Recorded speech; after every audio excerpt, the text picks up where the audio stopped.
these doors and we're going to get started. I can do that. Thank you. All right, everybody's got their Wi-Fi all set in case you need Wi-Fi? I'm going to turn this so that I'm ready. Yeah, absolutely. Do we need our computers? No, but just in case if you wanted to look at it. You don't though, not for this. Yeah. Today is mostly a conversation. Tomorrow, we're actually doing like a sample listing. Yeah, so you're gonna see me, I'm gonna be the agent. I'm gonna get someone to be the seller. I need someone to be my victim, I mean my seller. So that then you can kind of see, we're just gonna go through like the rough, just the rough steps that you would go through during a listing appointment. So, but it's been an interesting market, and it's so funny because we were having a conversation, and so talk to me, because we're not going to start yet, but I just want to have this giggle. So talk to me about the market. Well, on the housing side, condos are fine, but like sitting down with sellers that own a house, it's very complicating to understand both ends. And I get it because we came from like a crazy market, but people are still very unrealistic. At least that's what I'm finding. I giggle because you know what? I'm sorry because when you've been in the industry a while, and I've been in the industry over 20 years now, so it's interesting. And then if you talk to someone like Vivian, or if you talk to Jack or one of your managers, you'll get a total different perspective. And when you're newer at the industry, it feels crazy, right? But this is really all normal, these ups and downs. And we do wish though that last spring's market was normal. We do, because it was very convenient. Am I right? Yeah. It was very convenient. Prices were being sold, oh my God, yeah, exactly. 24 hours and one was sold, and prices were like 50, 100, if not more over, right? So we were superheroes in the eyes of our clients, right? It was something spectacular. But that's not normal. It just happened to be convenient, but it's absolutely not normal. What we are experiencing today is a normal market, I assure you.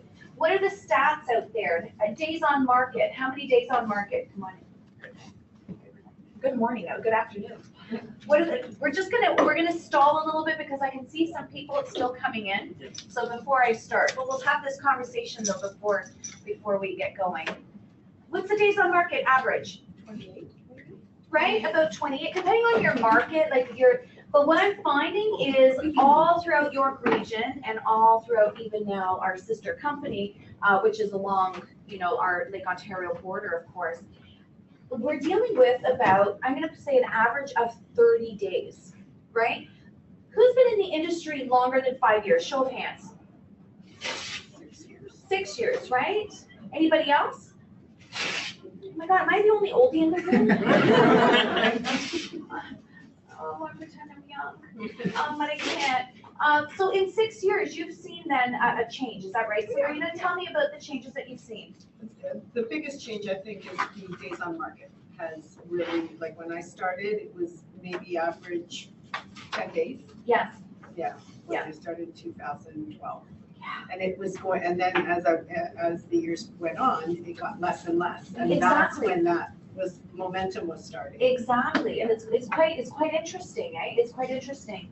But the one thing though that I have to say that that is correct is that it's difficult for the sellers, right? And so we have a challenge when it comes to the sellers.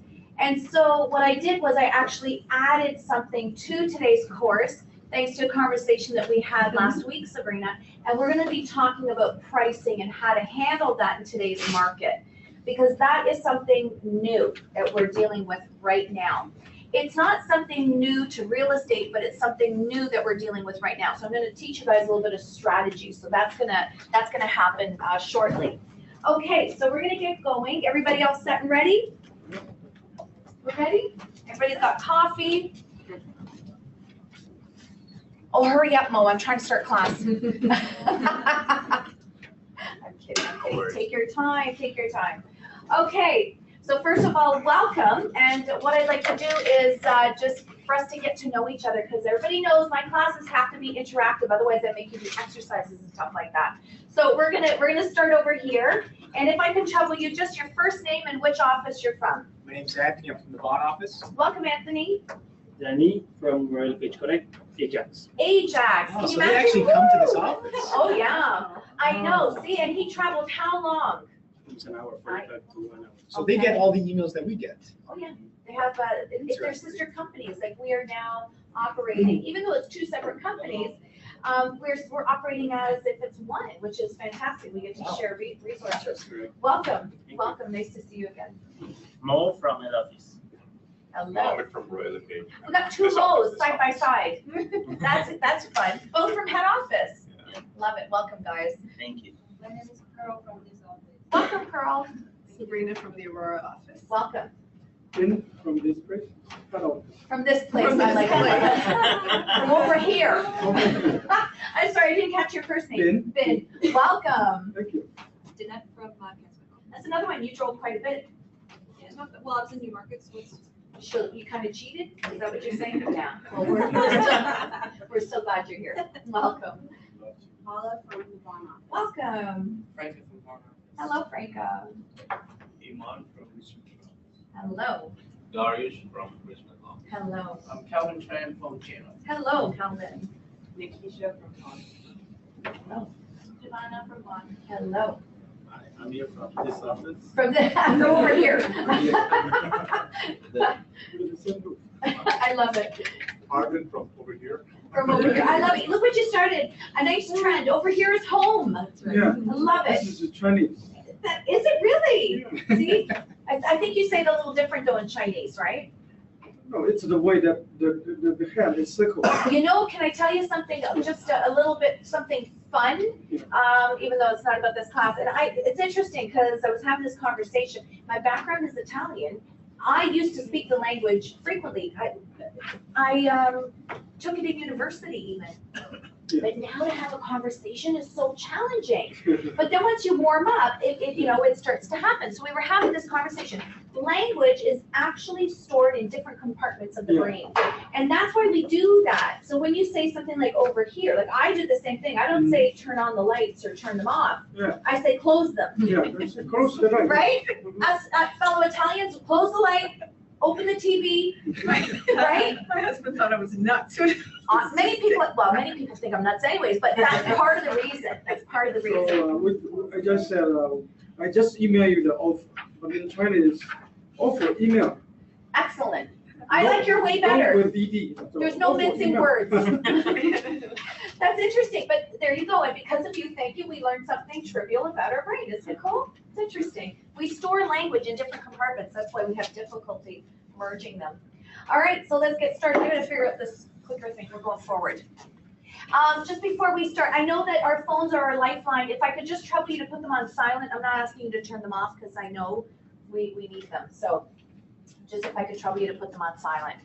Okay, so what we're going to be talking about is the 3 Ps, but we're adding another P, pricing, but it's in the category of a P, so we'll get to that.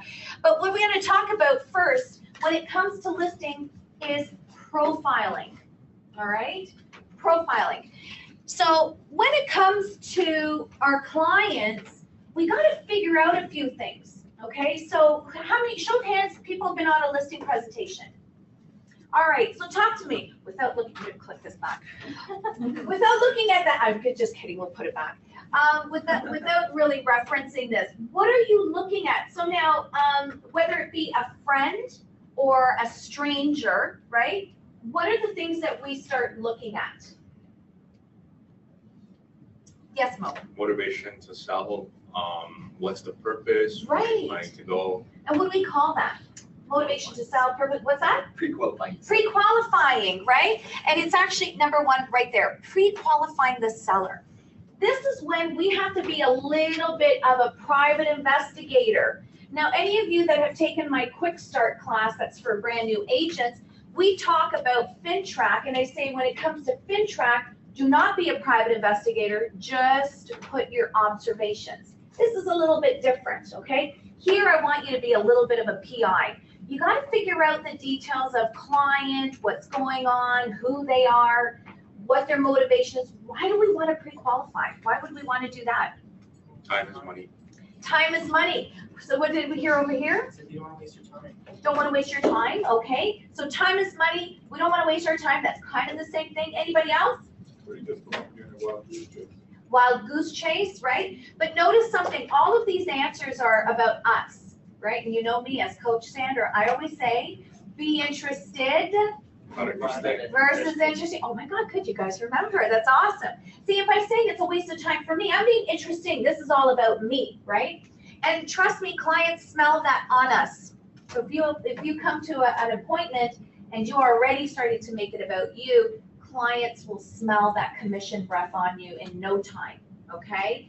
This is about them and being of service to them, okay? So let's give this a go again. Why would we pre-qualify? So to not waste their time. Not to waste their time. You know what? I like that. That was smart. And there's a lot of truth to that, right? Not to waste their time. Here's how I like to put it.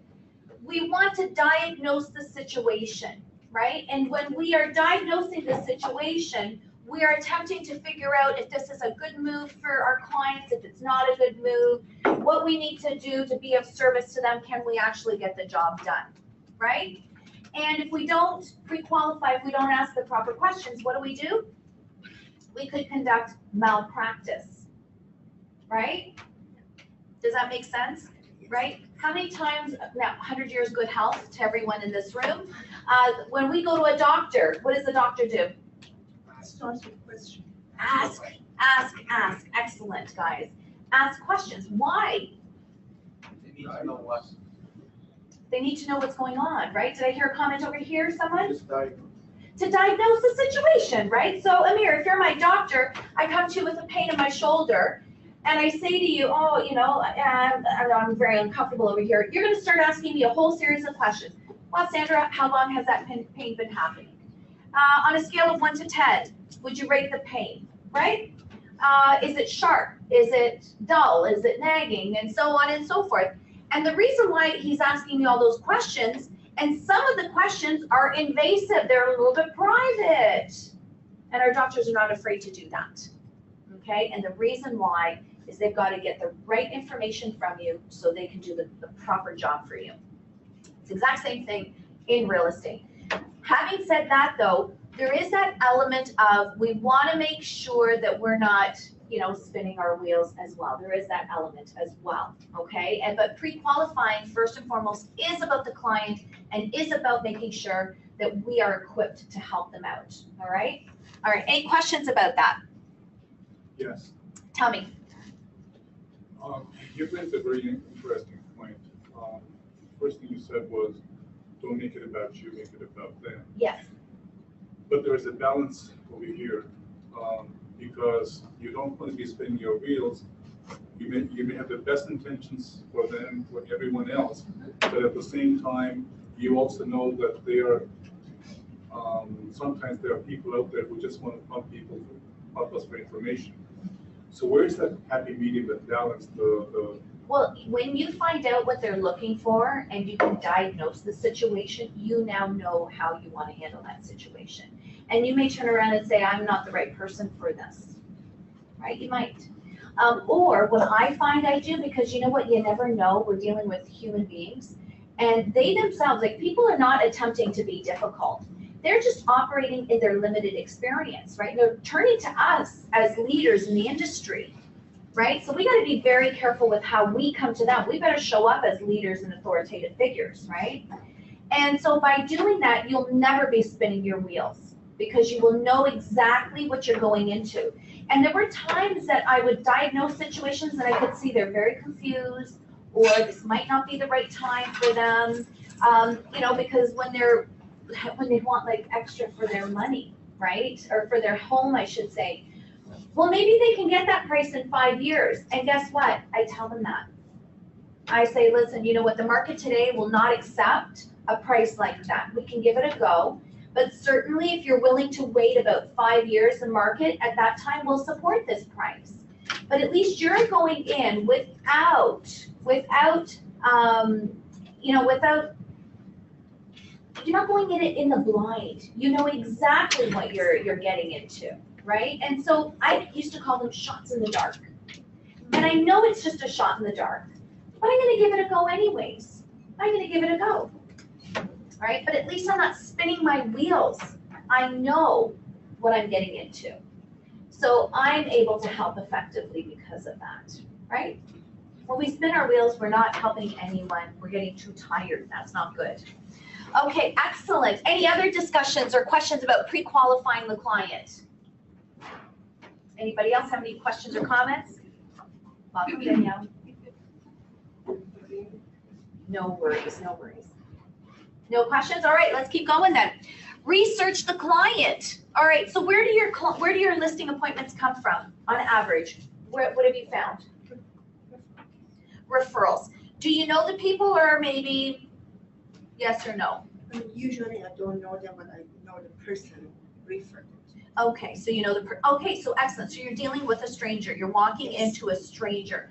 Anybody get listing appointments from sign calls, open houses? Yes, Right? sometimes. So we are dealing with strangers on the most part, right? There's some of us that are dealing with referrals, or some of us that are dealing with friends and family, center of influence. But the good chunk of what we do, especially when we start doing higher volume, is we don't know who they are. So remember I said at the beginning of this portion here, we've got to be private investigators, right? So what would you do? So let's say John Smith calls you. We're gonna paint a scene here. Calls you on one of your sign calls and says, "Oh, listen, I'm one of the neighbors in the area, and I'm thinking about making a move. Can you please come and give me a CNA?" What are the questions you ask? What's the address of property? Okay, that would help. The address. Minor detail. Excellent. So What then else? we can go to deep to the property details and let's see who is the person. Is it the matrimonial? Excellent. Is it only one owner on title? When was the sole price? Oh my God, you gotta slow down because you're getting all of the answers. Okay, you gotta give a chance to someone else to answer too, eh? That orange house in the corner. But this is, okay, Answers all the it does, exactly. Okay, so property address, we wanna know details of the property. How many bedrooms, the size of the lot, how many, car garage, finished basement, not finished basement, was it renovated, not renovated, depends on what the situation is, right? So we wanna ask all these questions we're researching, so that then by the time we get there, we can actually give them a constructive analysis of what's going on, right? You mentioned a few other things, looking them up. So looking the name up. So why do I wanna look the name up? We want to make sure they're Do you have any police report or something? Don't push it, that's the teacher in you. Yeah, I mean, it happens. Sometimes they do money laundering. Of course there is, and there are, like when you go online and Google, there is a way. Now, I heard someone saying that FinTrack has like a website where you can search people's names. Thankfully, I've never had to use that, but you do want to Google their name. Now, you mentioned something, Sabrina, what was it? Title, you want to check who's on title, right? Because the one person could be calling, but there could be, could be other people. And you want to make sure that you are not just spending time with that one person, right? You want to make sure that whoever is on title is going to be present. Why? They both are going to sign. They both need to sign, exactly. But now let's talk about here, the pre-qualifying, right? At that point, we've got to ask the question too, like, is there someone else that needs to be joining us in that meeting? Because sometimes the significant other will not be on the internet there, right, on Terranet, right? I actually have one of my agents in a coaching session. He thought he was going to get a listing. He was convinced it was a shoo-in because it was his buddy.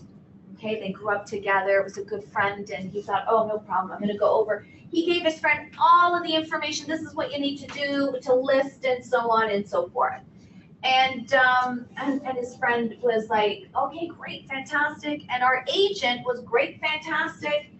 Now, there is a girlfriend that lives in the home, and she's Jamaican. Now, there's a reason why I'm saying that she's Jamaican, and it'll make sense at the end of this story.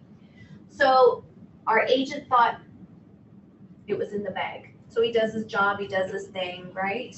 Okay. 2 weeks later, the property is listed Another one. with another agent, not with him. And the agent is Jamaican. There you go. Who made the decision there? She did. He would have never thunk it. He would have never thought to ask. But Right. was she on title? Was it her house? She's not on title. Oh. She wasn't even at the meeting, but he didn't ask those questions. So he got sideswiped, right? So is there anyone else who will be assisting with the decision, right? That should be part of this meeting. Don't forget to ask those questions, okay? And then that's part of the research, the client. I love Google. So where you want to search them are on two things. We've got MPAC and we have Geo Warehouse, right? Those are two really good resources that will show you who is on title. It'll show you some details as well. The other thing that I like doing when it comes to researching the client is I like to see what they paid for the house. Now, why would I want to know? How much profit they're making. How much profit they're making? Does it make sense for them to sell? Does it make sense for them to sell? It might even give me some clues as well in the conversation. Do they maybe have another mortgage on it? Like what's going on? But I want to know, I want that information ahead of time, right? But I want to see how much profit they're making because I need to be prepared when I'm at the table. And not only that, but when I see what kind of profit they're making, I can also give better objection handlers when it comes to my commission. I'm not coming from a place where I'm being sideswiped. I'm coming from a place of information. So I like to do a little bit of research. So when I do that research on Geo Warehouse or on MPAC, I can see what they purchased. I can see who's on title. I can find out a little bit of the history there, okay? The other thing is I do like to Google them. The internet it's an incredible source, I actually was dealing with a client and he wanted me to list his home in Richmond Hill. And I knew the guy, I didn't know him well, but he was a restaurant owner that I frequented. And of course, he said, you know, you're the person I want to list my home. Lo and behold, his mother is in Florida, so he claims. And he has power of attorney of the house, so he claims. And he lives there with his 3 daughters. Makes it really nice. Oh, right? Oh, I tug on my heartstrings with the little girls too, right?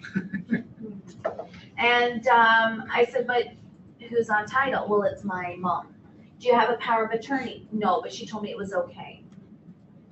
And he insisted, don't worry about it. Don't worry about it. I said, hey, listen, no problem. We have a preset power of attorney. I can send it to you. You can email it to your mom, get it signed. And he got even more upset.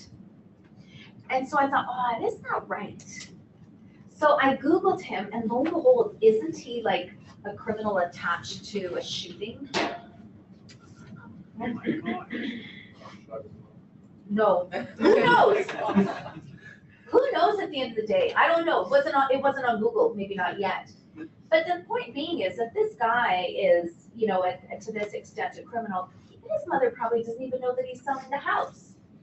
He's going to sell it right front under her and then deal with the, you know, the repercussions afterwards. Problem is though, then that's a legal challenge because I didn't do my job, right? So that's where I want to make sure I'm asking the right questions, and we got to make sure that we actually stand to what it is that we're going to do. And Google is a good source of information. You mentioned briefly about commission out there. Mhm. So if somebody is making a whole bunch of profit on the house, how does that help on saving on the commission? Because you can come back and say whatever you want, but they can come back and say, yeah, but You know there's a what? billboard out there. It only on the gives you DVD. an idea of what's going on and what could happen. And we don't know either because private mortgages will not be listed on the resources that we're looking at, right? So, and not only that, at the end of the day, when it comes to commission, we can talk about commission objection handling later on, but commission is a business decision. You know, I know that some people say never drop your commission, don't do this and don't do that. It's a business decision. You know, you really have to think about whatever works for you and what works for the seller as well. I personally like to defer the commission conversation. At the time of selling, at the time of listing a home, I have no idea what I'm going to sell their home for. So how can I negotiate money that I don't know about? I'm negotiating $0. at this point in time. So I say at the time of an offer, we can open the discussion of commission and we can discuss that. So what do you write down on the Usually- listing, I put the proper commission. I might give them a little bit of a discount at that time, but I can't discount appropriately because I don't know what's gonna happen, right? Excellent. Okay, so what else can I find out on Google? Anything else? Maybe, stuff about the community, stuff that's going on. Yeah, I can find, right, exactly. If I'm dealing with a property that might be stigmatized and we don't know about, right? This is where you want to be a little bit of a PI. Because guess what? When you list the home and then God forbid there's something, whose lap does that fall on? Falls on ours, right? So we have to be careful. So research, this is where you got to be a little bit of a PI. Awesome, good discussion, guys. So that leads actually nice into research the property. So how are we going to research the property? What are we going to do? So we did talk about Googling it, right? And finding out anything else. What else can we do to research the property? MLS, go on MLS. Visit the property, absolutely. What else? Talk to some neighbors. Talk to some neighbors. I have a lot of agents that actually go walking through the neighborhood to ask. Yeah, I heard something over here. Geo warehouse, exactly, because we'll see what happened, right? Absolutely. And Pat, exactly. Anything else? Well, if anything happened in the news, it'll show up, right, on Google as well. So good stuff, all of this stuff. So now, why do I want to, so we mentioned a few things. We mentioned MPAC, we mentioned Google, we mentioned neighbors, we mentioned visiting the property. Why do we want to do all of that? There are some situations that if we are not aware of these things, we cannot protect our buyer. We are which side, seller or buyer? If we're listing the property, we're on the selling end. Having said that, though, what if we are representing a buyer? Well, then there are some certain clauses we need for approval from insurance. Indeed, approval from lawyers, excellent. something we should be ready, prepared for that. We should be ready. I like what you said. We should be ready, okay? Because often, now I'm giving you guys, in some cases, even, you know, like some extremes. Now, the reality of, you know, us finding homes that, you know, were people that were criminals and homes that are stigmatized are not often, right? But the thing is, though, we need to be aware, we need to be alert, just in case something does happen. We need to be ready, right? We need to be ready. What's the other research that we got to do on the property? Title, restrictive covenants and easements. Right, we got to check those out. A survey will tell us all of that. What about taxes? Oh, yeah. Right, taxes. Now, taxes is very interesting. I recall one of our agents, high producing agent and a high volume agent as well. So his assistant did a typo when she listed his listing. So taxes should have been, I can't remember what it was, but let's say taxes were $5,000. She listed $2,500. So it was the interim, right? So she didn't realize. The agent didn't double check. Property sells. Now the new buyers sit there and say, oh, I thought the taxes were $2,500. I'm now learning they're $5,000. I didn't budget for this. So guess what the buyer did? To buy it from the realtor. They sued. And who did they sue? The buying agent that represented them? Listing agent, The listing agent. Why? because that's his responsibility. And it was advertised. It's his responsibility. It was advertised on the MLS. But guess what? Now because of BRA, it's a buyer agent responsibility too. Yes. So guess what this client did? This buyer, what they did was they sued the selling agent for 10 years, the difference of the $2,500. 10 years. So what does that come out to? What's that? 25,000, right? 25,000. Or more because the property increases in value, right? Right, but they only took that amount because that was known over the 10 years that they anticipated being in the property. And they went after the selling agent. They had every leg to stand on in that situation. Thank goodness the selling agent was a little swift and said, wait a second, you're under buyer agency, so you can't blame me 100%. I will pay, but your agent has to pay the other half too. So really it is, we have to be ready, we have to be prepared. Okay, so we want to make sure that we have all the right information. Okay, any other questions about researching the property? Makes sense, right? Okay, excellent. We're touching on a few things after today's class, or you probably will experience things as you go along and you'll go, oh geez, there's even that, or even that, right? So there are a few different things. The thing is, we're planting seeds as to what it is that you should be taking a look at. Yes, Zane? It seems like no one these days complete seller property information statement. That's right, SPIS. Very few people do that. Any idea why? And it's liability. First and foremost, it's not, thank you, it's not mandatory, first and foremost. So if something's not mandatory, I don't want my client signing it because I could potentially put them in a bad position, right? But let's talk about SPIS just because we're on the topic, even though it's slightly a little bit off, but let's talk about it because it does talk about researching the property. The other thing is the buyers are now doing home inspection, right? So they can find out whatever is on that SPIS for themselves. Now, when would I want my seller to do an SPIS? Any idea? Any thoughts, Thane? When you would maybe want to have your seller do it? Slow market. Slow market? No. Good try though. If they've already done an inspection on their own, like to help sell the property. You could do that, but you would attach the home inspection. Yeah, good try as well. That all great ideas. Anybody else want to give it a shot? Yes. What if there's a latent defect that the seller is Bingo. Bingo. Exactly. Where the seller wants to. So now, I'm going to give away some old secrets. So there were, when I first started in real estate, there were two incidences. Anybody know those condos that are on Major Mac and Cedar in Richmond Hill? Now everybody's going to look it up. I think it's 175 Cedar. I don't remember. When I first started in the industry, that was very well known in the media as the sinking condo. The sinking condo. So what happened with that property is the builder got the okay only to build the underground to support a 2-story building. And they built, I think, 10 stories. I think they built 10 floors. But that property is built on a underground river. So over the years, whatever was there started to give out and the property started to sink and there was a lot of water happening. So it was all over the media. My very first listing was actually in that building and I sold it when nobody else was selling it. Of course, I sold it and I couldn't sell it. I couldn't close the transaction because all of the mortgage companies had ousted that building. They were like, hands off, we're not giving a mortgage on the sinking condo.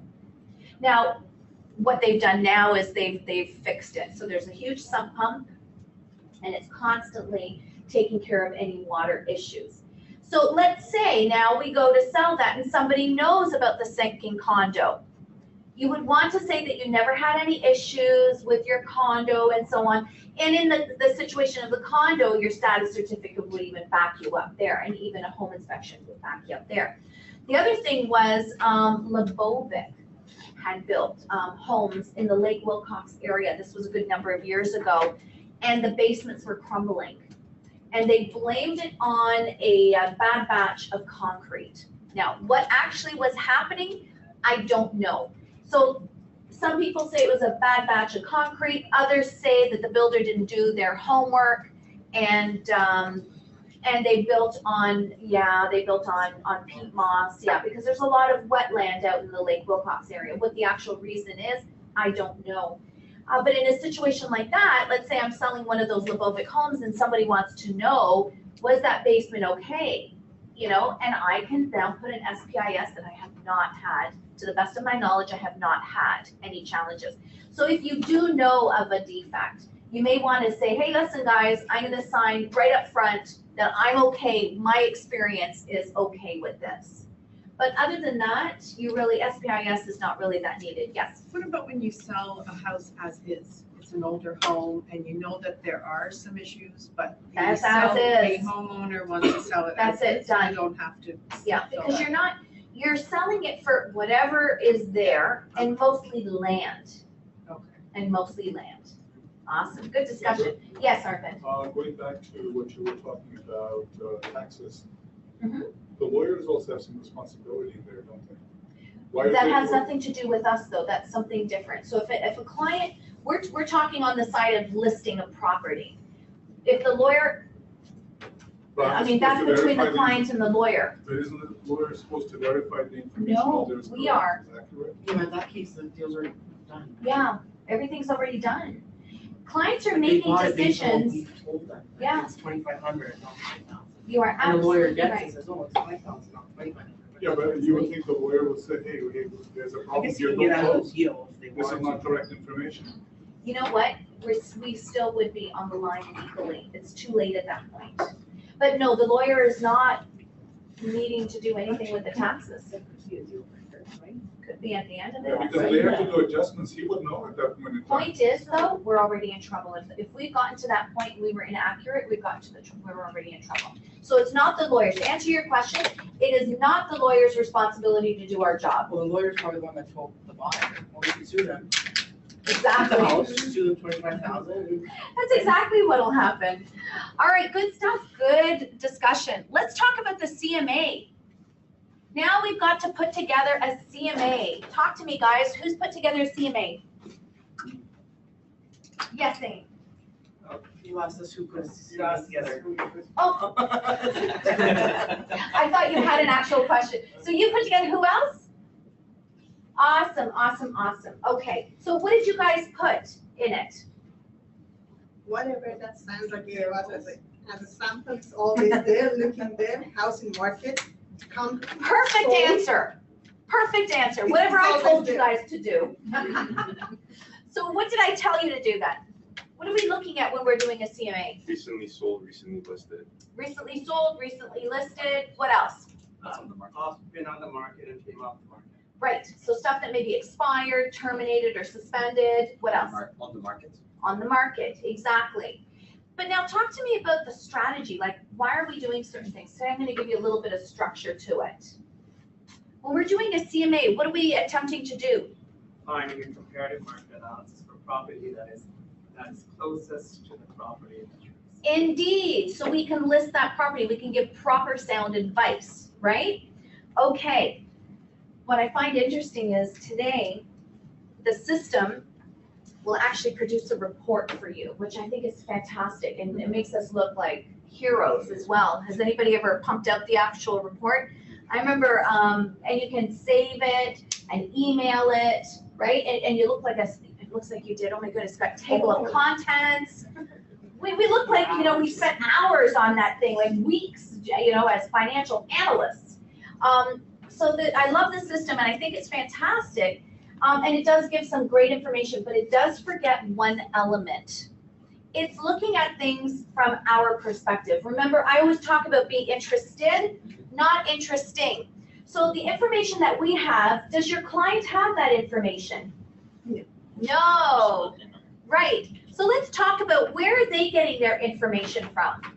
From neighborhood. From the neighborhood. So talk to me more about that. How the neighborhood? Any type of houses in the market or sold, Stuff that not they're seeing. compatible with their house is very important for them. Exactly, exactly. Okay, so just to repeat, anything that is happening in their neighborhood, whether it's comparable or not, is very important to them. Why? Because that's their reality. That's their reality, right? So when they get in a car and they go to work, they're driving always down, because we're a creature of habits, right? They're always driving down a certain street. When they get in the car to go shopping, they're driving down another street. If they happen to go for a walk, because that's part of their workout regimen, well, they're going down a certain route. And that is what's pertinent to them. And exactly, it may not be comparable to theirs, but that's in their head. And they don't know that it's not comparable because they don't look at those houses like we do every day. All they know is a home in their neighborhood is listed and sold. That's all they know. Did you have a? Yeah, I was just to that point, I think some people may have, your client may be listing a home that is not in nearly as good condition as the house that just sold or the house that's listed. That's another good point. So I think it's important to take, in my opinion, yes, your client to view other homes that are listed for sale. Agreed. So they can compare agreed. the condition of their home to it's good condition. I totally agree. You're absolutely right. It is important for other people to take a look at the property. The nice thing too today, because I remember when I first started in the industry, we didn't have the photos. We had one photo. And then I remember when we were allowed to post like 6 photos and then 9 photos. And now how many can we post? Like 20, right? And we can do like videos attached and things like that, right? So now we can get a good sound look at the inside without actually going. But before there was nothing. Not only that, but even though there are photos, you might not get a good idea of what the home looks like, right? So, you know what, great idea to offer that to your clients. I recommend that all the time, as a matter of fact, is to go and sneak a peek at the property. The challenge is though, a lot of the homes that we're looking at today are already sold, right? So if you're in contact with your client, which most of us are and should be, we will be following up with them by saying, hey, listen, another property went, for sale on your street or in your area, as opposed to just calling them to say, hey, how's it going? When we spoke last fall, you indicated you were going to sell this summer, and I'm just calling to see how that's going, right? From the moment that you talk to them is the moment that you should be staying in touch with them and doing exactly that, showing them the property as they come up, keeping them informed, okay? So all of this is important. Why? Why do we want to educate the client to this level? So they know what's going on. Anthony, why would you want to educate the client? Well, because so you don't run into battles like we talked about before. Exactly. Pricing and stuff, right? So now we've come beautiful full circle to that conversation in the elevator. When you keep your client informed and educated, it becomes so much easier. And you will see tomorrow, I will assist you guys in taking a look at a script and going through it. I'll role play it with you guys, a way to involve them in the decision as opposed to telling people what to do. You know what, I'm very curious, show of hands, how many people like to be told what to do? Yeah. Well, put your hand down. Just because I'm coaching you doesn't mean that's not. No, but you know what, some people, let's be realistic. I'm like Frank, oh. But you know what, nobody likes to be told what to do. However, I know what you're saying. They want to be led, right? People want assistance in making a decision. Did anybody just recently make a decision on a car, a new dress, a new suit, pair of shoes? Yes. I made a decision on a car. On a car. How many people did you ask for their opinion? Not right. But you asked a few people. Yeah, How many? maybe 3. Mhm. Yeah. Which I I was find, sort of forced into the situation. yeah, it can My happen. car was subject to the diesel emission scandal, so I had to. Oh, what a nuisance. Yeah, that's a bit of a nuisance, boy. But you asked 3 people for some advice and support, I'm not right? sure that I made the right decision. You should have for You should exactly. But you know what though? I like all of this discussion. Here we're having, and I'm so sorry that happened to you because that's very frustrating.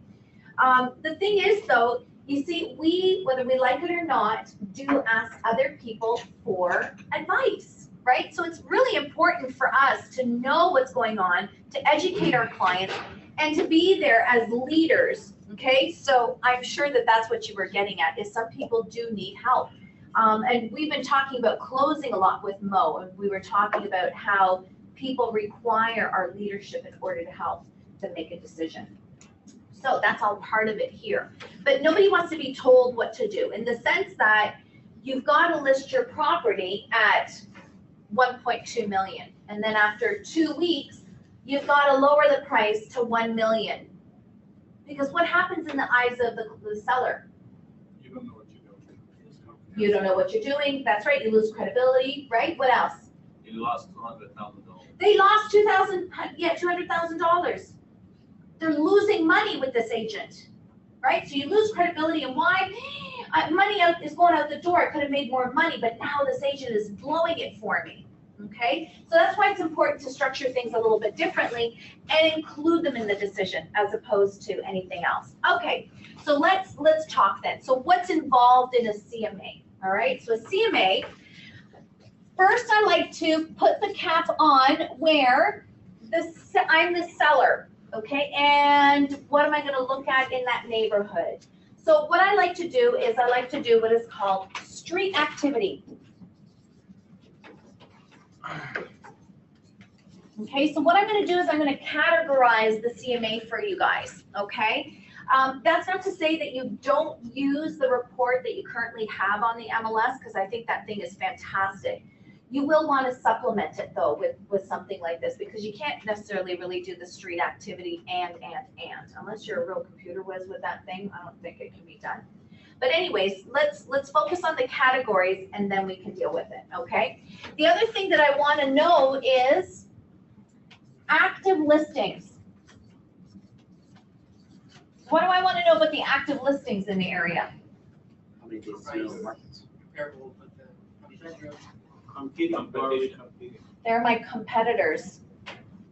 I want to know what my competitors are listed at, okay? So I call this competition. It's my competition. Yes, they're active listings, but they're also my competition. Today, where the pricing world is a little bit tricky, I want to price not just based on the solds, because the solds might not be truly indicative of what's actually happening out there. I also want to see what my competition is doing. Because if I am a 4-bedroom home, 3,000 square feet, and my solds are indicating that $1 million is what I should be listed at, but I have 3 competitors out there and they're all listed at 1.2 million. Well, why would I list at 1 million when my competition is 1.2? I'm losing money for my client, right? So I want to price according to my active competition, and I want to use the solds as a baseline, okay? So there I also need to know the solds I need to have. So there's another category to our CMA. Any questions for me so far? Does that make sense to everyone? Well, it depends on the house though, right? Like you said, you don't want to price it, if it's at $1 million, the other one's at 1.2, but what if yours needs a lot of work or everything's Well, that dated? you have to kind of take that all into, you have to factor it in. So, but that's with inspection, like what Zane was saying is when you take a look at your competition, now you know how to price appropriately. Not only that, but if you now even go so far to show the client what's happening out there, then that makes it easier as well to come with the pricing. Challenges too, though, we feel that we're under the gun when it comes to listing, and we have to close them while strike while the iron is hot.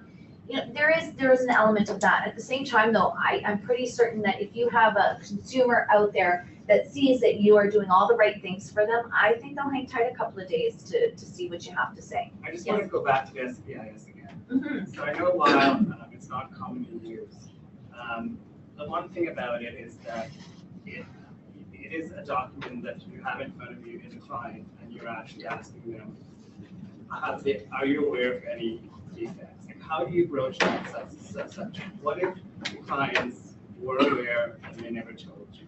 Yeah. Well, it's interesting. We need to make sure that we're properly trained to look for challenges in the home. And you will be able to see when there's challenges. Sometimes, however, they do patch things up, and that's okay. But when you're having the conversation at a listing appointment, you do want to ask the right questions. Remember earlier, we were talking about pre-qualifying and researching the property.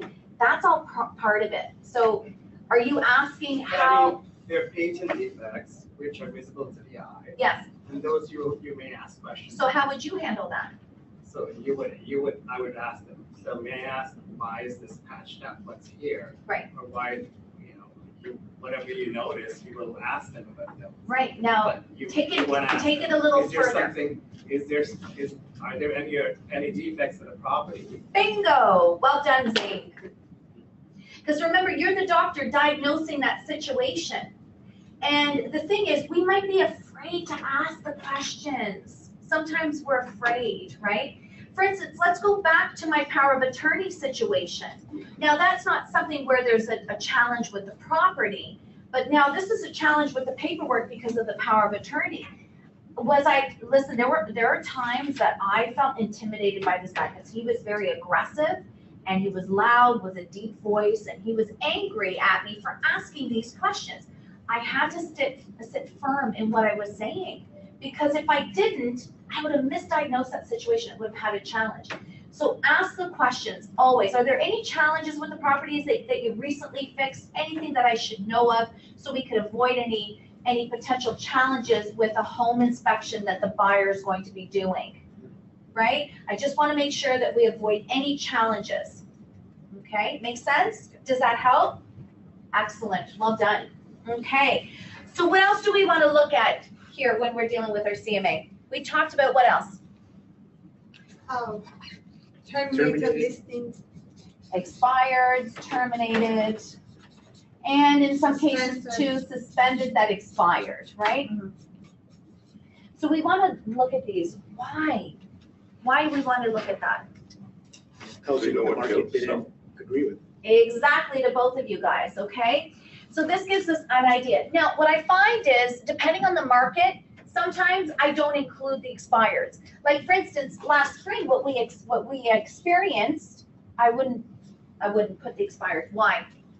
They all just. Because there were none, right? Properties were selling, there was no rhyme or reason, they were selling over 24 hours, selling for way over asking, and there really were no expireds out there, okay? But in a market like today, where there's a huge adjustment from this spring as opposed to last spring, and the prices are all erratic, we do want to see what's happened out there with expireds. Why? So let's go back to a seller that's being a little bit difficult about the price. So let's say, Anthony, I'm your seller, and now you've got a little bit of information from when we chatted in the elevator on the way up here. Now you've educated me a little bit, right? And I keep saying to you, yes, I get it, but I really want 1.5, and I know you're telling me 1.2. How else what can you do to use expireds to help me and educate me as your client? Just showing how long they stayed on the market for what price. Indeed. It's just going to show you what the market Exactly. did, right? Exactly. Does everybody see that? Yeah. Yes. So if there I am and there's an expired that, and they were on the market for 130 days at the price that I wanted, and the home is comparable to mine, and then they ended up expiring. So not only did they sit on the market for a painful amount of time, they also expired.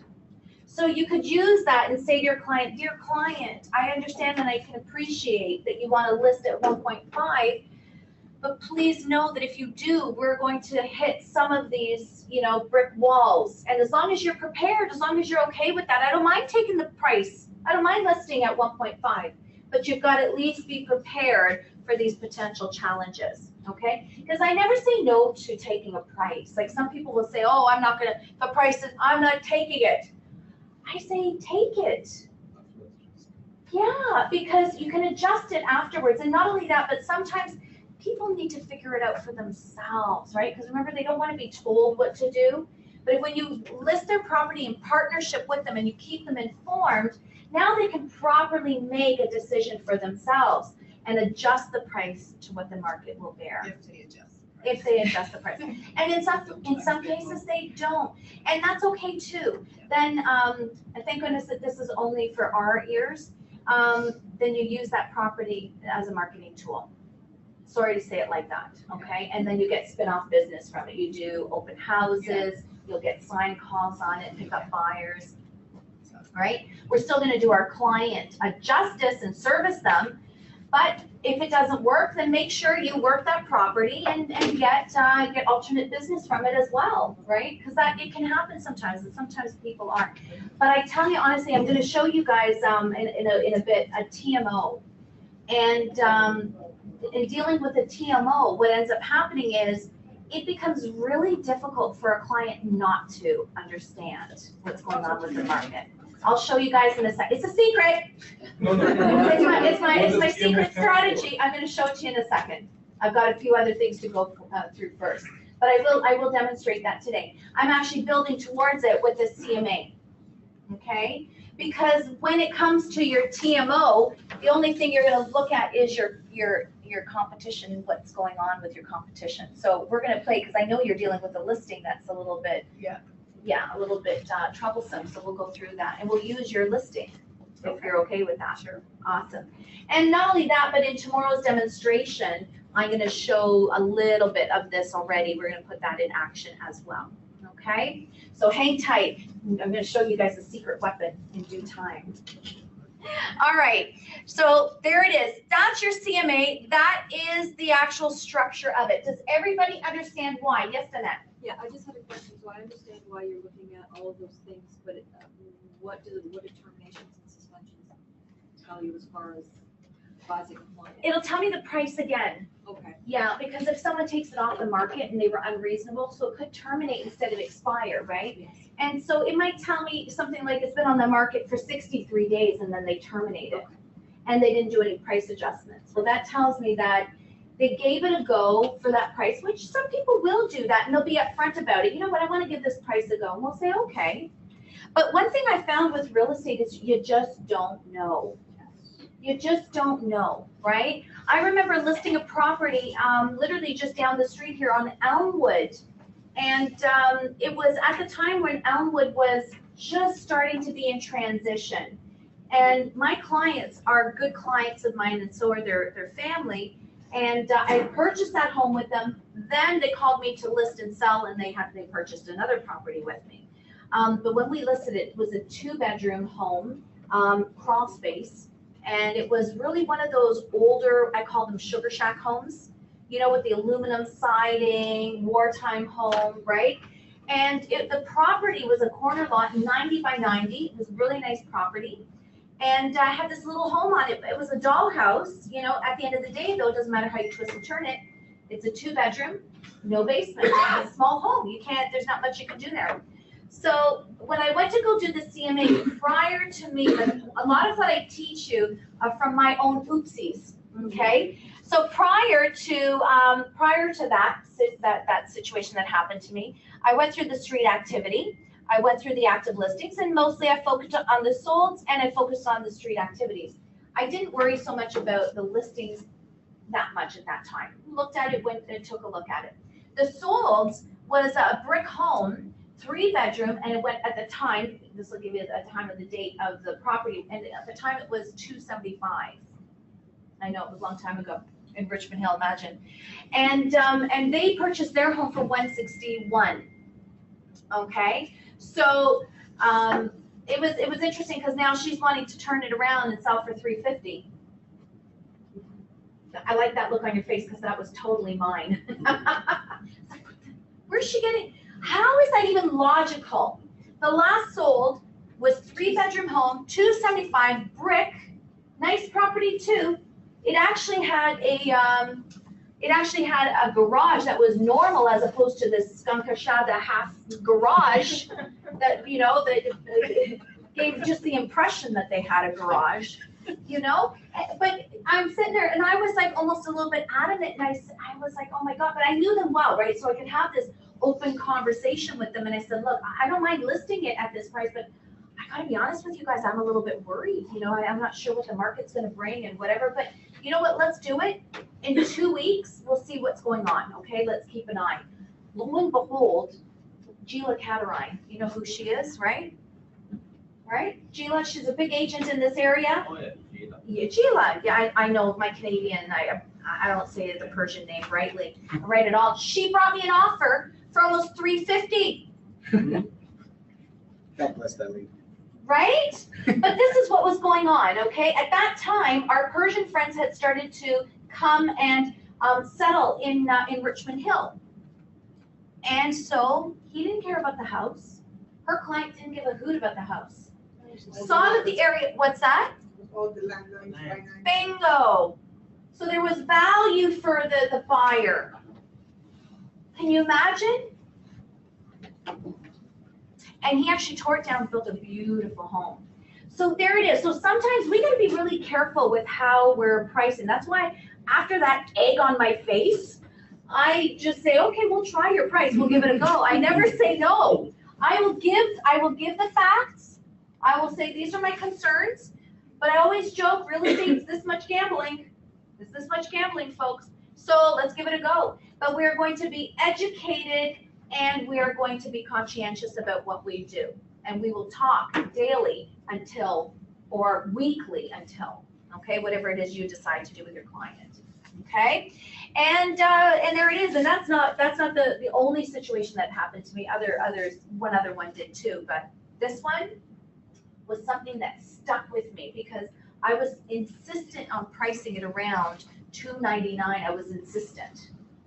And that was the real egg on my face. The second time that it happened to me, I actually said, hey, listen, you never know what happens with the market. And real estate's this much gambling. That's where I came up with it. It's this much gambling. And it really is like subjective to the buyer. Sometimes, you know, people go through a home, it smells like their grandmother and they'll pay $80,000 more for it. No rhyme or reason to what we do, right? That's what makes our jobs a little bit harder. And that's why we've got a class here today. Because if it was so concrete, we would know exactly what to do. All right? Okay. So this is our CMA. Any questions about this portion here of the class? Yes, Zane? For your souls, how far back do you go? Depends on the market. Really good question. Depends on what the market is doing and how fast it's changed. There have been times, depending on the market over the 20 plus years, that I'll go back as far as a year. There are times that I've gone back 6 months, and there's times I've gone back 2 weeks. Okay, it really is contingent upon the market. Now, in this situation, in today's market, because so much has happened from one spring to another, I would go back I would go back and check out what's happening a year. I wouldn't necessarily discuss it with the client, but I would go back just for myself to see what happened last year at this time. And when I was coaching one of the agents in our Sutton office, because she got caught in that spring market in May, when all of a sudden, within a few weeks, we were seller's market to buyer's market, and her clients were really, really stuck. So we had to go back in time. So we went back into 2016 to really get a proper gauge of how the market was progressing prior to this crazy market in this last spring. So go back for yourself. And in some cases, if there really are not enough solds out there, you can even show it to your clients. But you don't want to inundate them with too much information, right? Because if you show them 50 listings, you're just going to confuse them, right? You're going to confuse them, and we don't want to do that. So you do want to take the cream of the crop that will help them make a decision. But in today's market, you do want to go back several months, okay? And for yourself, you may want to even check it out a year, just depending on what your market's doing. You're downtown, right? What's the market doing downtown? Are you guys seeing, because I heard of multiple offers happening downtown. Condos only? Okay, so see, condos that would, in this case, would be treated a little differently. Yeah. But you really got to pay attention to what's happening in the market, and then you go accordingly. I recall back in 2002, we saw a similar market to what we saw last spring. The difference, though, was our market in 2002-ish was sparked because mortgage rates were so low, right? So the mortgage rates had dropped from 9 to about 5% on average. And so everybody was like, oh my goodness, we can afford more, or we can afford a home. So that drove the market up. Last spring, what drove our market up were our investor friends on the most part, right? So that made it a bit trickier for our economy. Okay, so back in 2002, I would only look back 2 weeks because that would change. 1 week, the price was one way, the next week it was another. We had to really pay attention. So pay attention to what's actually happening and use that to gauge how far back you're going to go. Okay, all right, let's keep going, guys. Paperwork. Okay, is everybody familiar with the paperwork? I don't want to spend too much time if everybody actually knows about the paperwork. What do we need for paperwork for an actual listing? We need the MLS data, right? We need the actual listing agreement, working with a realtor, FinTrack ID form, listing information sheet. Anything else?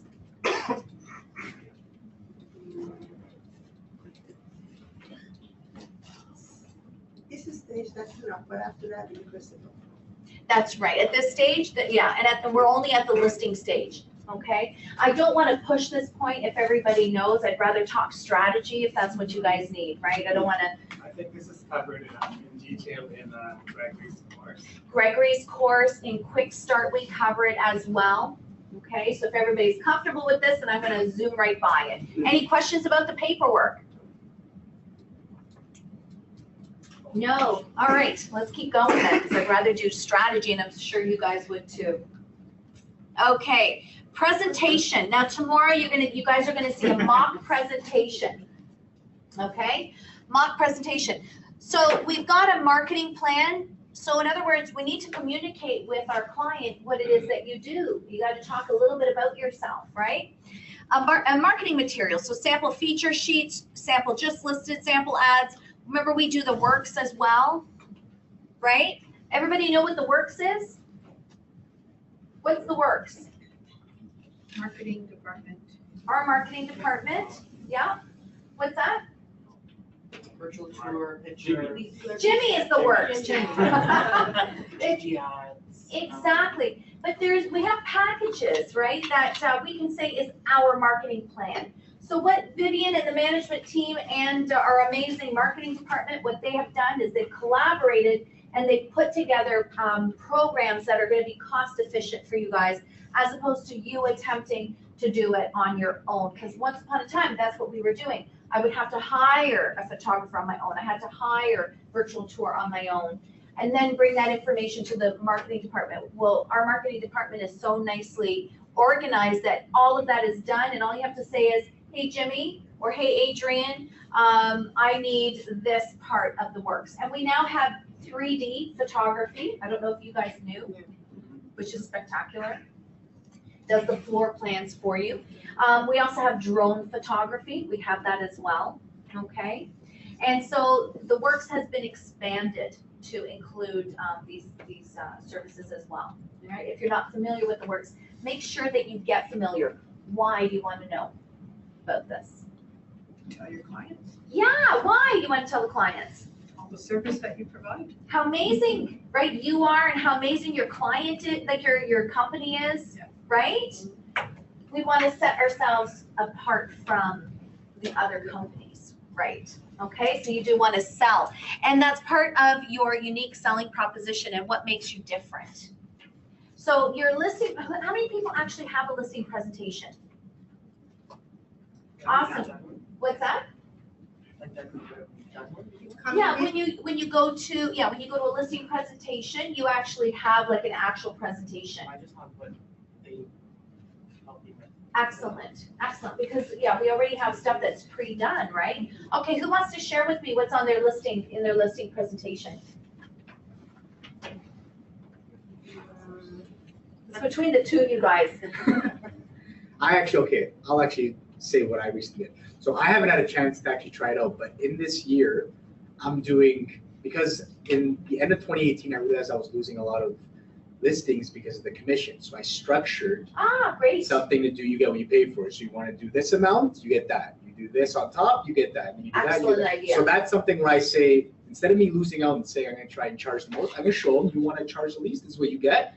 And then it's levels, right? See, and that handles that objection perfectly. I haven't tried it yet, but I'm very excited to show it because I just spent a lot of time on it. And thank you for sharing that. That's awesome. What else do you have in your listing package? I have pictures of photography, what's out there, and why they should choose. Brilliant. I have my own staging. I have pictures of like it looking a certain way, and then, so like just giving them a visual of how important it is to go to the higher levels. And you're showing value in what you do, and that's key. Excellent. So his listing presentation shows value in what he's doing. Anybody else want to add anything else? Yes. Just to supplement what you said. Sometimes you may justify your commission. For example, let's say you're covering a portion of or all of the staging costs. Right. So that may also justify the commission. Excellent. That substantial. That's right, right? And I like what you're saying as well, because we continue to show value in what it is that we do. You know, showing value in what we do makes a huge difference when it comes to commission. Does anybody ever buy designer shoes? Why? These are nice. Give me a name brand of designer shoe out there. Women or men? Gucci. Gucci. Gucci's easy because it goes both ways, right? Women and men. Why would I buy Gucci versus Payless shoes? Because you like to throw away your money. I like to. You get what you pay for. Arvin said you like to throw away your money. But the perception out there, whether we like it or not, Arvin, is you get what you pay for. Is that true though? No. Is Gucci actually better than a pair of shoes bought at Payless? They do a better job at perceiving it, absolutely. They do a better job. The design is better. Could be quality, but they all listen. They both cover my feet when I walk. The brand, yep. What else? Comfort, right? That's what we think. This is all perceived value. This is all perceived value based on marketing and branding. I got to share a story with you guys because I do enjoy designer stuff. Don't get me wrong. I'm a girl at heart. But I do look at things practically at the same time. I really do. And when I first started making money in real estate, I was like, yes, I'm going to buy myself a nice pair of, designer type shoes. And back then we didn't have like the we didn't have like Gucci and stuff like that easily accessible. We had, Pina Carino, we had Bocce shoes. I remember at Fairview Mall, they had this big store, and they had even a store at, I think Yorkdale as well. So I went and I bought these boots. They were like my favorite boots, and I bought 3 pairs, not 1, 3, okay, because of course they were on sale. And they were on sale. Now we're going back probably about 18 years ago now. So they were on sale for $350, okay? So that was a lot, like, back then. So I was wearing these shoes. Oh, and they had their brand like nicely showing up. So everybody knew that I was wearing Bocce shoes. It wasn't just, right? Oh, I felt good now in my Bocce shoes. Well, let me tell you, I felt really good when the heel busted during I did a commercial showing with 2 of my big shot clients. I felt really, really good with the Bocce brand then. Thank God they're out of business now, so I can talk openly about it. But what had happened was the heel had snapped in half. I couldn't believe it. And so here I am hobbling on 1 foot like this, like just, on my tippy toe, walking so that they wouldn't notice. And then when we left the building, there was a restaurant there. Luckily, I knew the owner of the restaurant. And they said, oh, I'm going to go say hello to the owner. I made myself look good, like I know even the owner there. But the main reason was I hobbled through the building like this to show a couple of, I got to go down the parking lot. I don't know at what point I'm going to give away that my heel busted, right? So I said, I'm going to say goodbye here, gentlemen. I'm going to go say hello to the restaurant owners. And I got myself out of that. I swore every step of the way back to the car. Right? Indeed. And so I was so upset. Oh, and I went back to the store and I said, hey guys, I paid all this money on, and did you see? Oh, another one of the boots, the whole heel like flipped off, like the whole sole opened. I was like, are you kidding me? So what I did was I went to Le Chateau and I paid $60 for a pair of boots that if I go searching, I still have them. And they're still intact.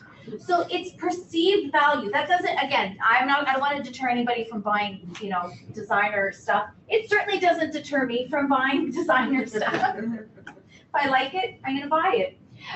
And so, but the thing that what I want to drive the point across is it's perceived value. So in sales, what we want to do is we want to add value. And you nicely actually have illustrated that with the different ways, because you're saying, hey, listen, to get 2.5% commission on the listing end, this is what you get. But if you want 1% or 5.5%, no problem. This is what you're going to get. There's the perceived, there's the value right there outlined for the client, right?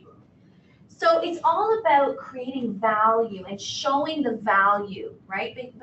And people will pay top dollar if they think there's value. Fair statement? Right? People will pay.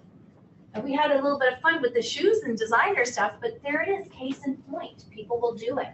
So this becomes very, very important.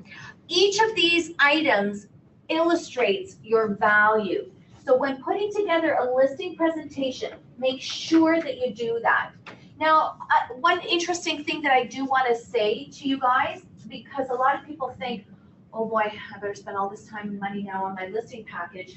You do want to show nicely a certain amount of things, okay? Vadim, we just did a really nice photo shoot with you, and those photos, just one look at them, you know you can get the job done, right? So just branding automatically with a photo, it makes it so much easier. When it comes to this though, the old sales model used to be 40% closing, 40% closing. Today's sales model is 40% trust. Things have changed, right? Things have changed. 30% listening, right? The rest doesn't even matter. 10% closing. That's today's market. That's today's sales model. So when you look at that, yes, this is important, but what is important is that you come across authentic, that you care about what it is that you do, that you're passionate, and that you are an expert in your field. These are things that are important, right? And that you're trustworthy. And here's the other biggie, listen. Listen to what people want. Listen to what they need, right? That goes back to asking all those questions again. When you ask the questions, you're actually listening to people. Okay, any questions, guys? No? All set? Show value, right? And don't forget that trust and listening are really important when it comes to doing a listing presentation. All right. Okay, I wanted to go back. Oh, she gave me the wrong slide. So here, we're gonna do is TMO. It's supposed to be on this one. Are you stretching or you have a question? Question. All right, it was combo, right? It was Yeah. like, A question on paperwork. yes. So based on your experience, when you're on paperwork, easily did you sign the listing agreement, or do you have any challenges at that time? Good question, and we'll talk a little bit more about that tomorrow. The question is, like, when it comes to, you know, you do your presentation, you've done all the right things, you've started to implement these strategies. Now it's time to get the paperwork signed. Now what do you do? All right. What I personally do, and then I want to hear what others in the room do. What I personally do is I do my listing presentation. At the end of it, I ask a very simple question. At this point in time, are you comfortable proceeding with the paperwork? Right? Are you comfortable? Right? Or I'll say, are you comfortable authorizing me to work on your behalf? Okay? The reason why I use the word comfortable is I'll find out what's going on in their head. I'll find out.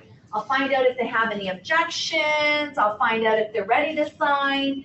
And without being too invasive, right? Because we're assuming at this point in time, are you comfortable with authorizing me to work on your behalf? We're assuming that conversation. But that one word will tell me a lot about what's going on. Okay, so if they say, no, we're not comfortable, I'll say, okay, well, that's great. You know, thank you for your honesty. Tell me what's going on. Is there something that I've missed that's important to you that I should be discussing with you? And they'll say, no, you know, we've got to sign, we've got other interviews, right?